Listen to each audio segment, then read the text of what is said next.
तिलकनाथ जी ने हाथ के इशारे से पेट भरने का इशारा करते हुए कहा, बस माँ, पेट भर गया और नहीं खा सकता।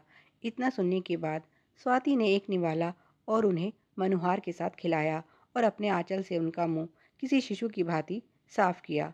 तो ये दृश्य देखकर उनके बेटे अशोक की आंखें भर आई। 95 साल के उनके पिताजी, जो अब अक्सर बिस्तर पर रहते हैं, उन्हें इस उम्र में जाकर माँ का प्यार नसीब हुआ है। जाने कैसे कैसे खेल विधाता खेलता है। स्वाति उनकी पुत्र वधू जहाँ उनके पिताजी का इतना ध्यान रखती है, वहीं पत्नी मीरा उनसे उतना ही बैर। पिताजी कभी कभी हंसते हुए उन दोनों के बारे में कहते हैं, ये दोनों मेरी माँ है, एक सौतेली तो दूसरी सगी। बचपन में ही उनके सर से माँ का साया उठ गया था। तब उनके पिताजी ने दूसरा विवाह कर लिया और सौतेली माँ के रूप में जो स्त्री घर आई, वो उनसे सिर्फ नफरत करती थी।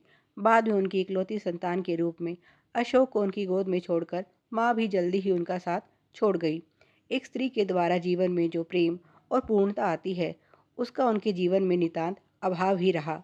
माँ, बहन, पत्नी, बेटी, पुत्र वधू, किसी भी रूप में वो उनके जीवन में अपना योगदान नहीं दे सकी।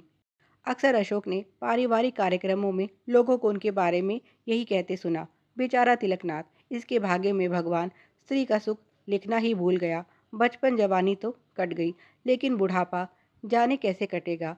बहू भी तो अच्छी नहीं मिली। ये सच था। अशोक की पत्नी मीरा उन्हें ज़रा भी पसंद नहीं करती थी। इसकी एक वजह शायद घर में दूसरी स्त्री का ना होना भी था। आते ही मीरा घर की मालकिन बन बैठी और उसे अपने सुंदर घर में बूढ़ा ससुर सिर्फ परेशानी नजर आता। लेकिन इसमें कोई कर भी क्या सकता था।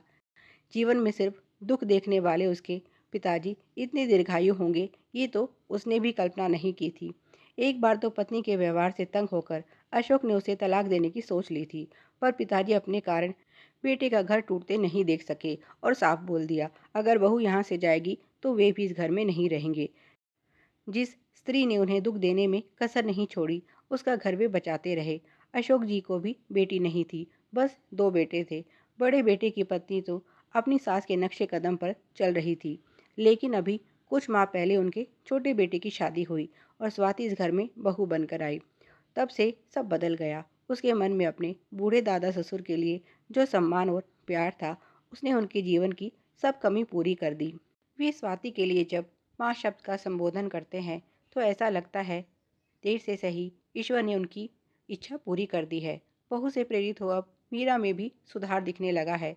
ये बुढ़ापे का डर है या कुछ और, ये तो वे नहीं जानते, लेकिन ये परिवर्तन सुखद है।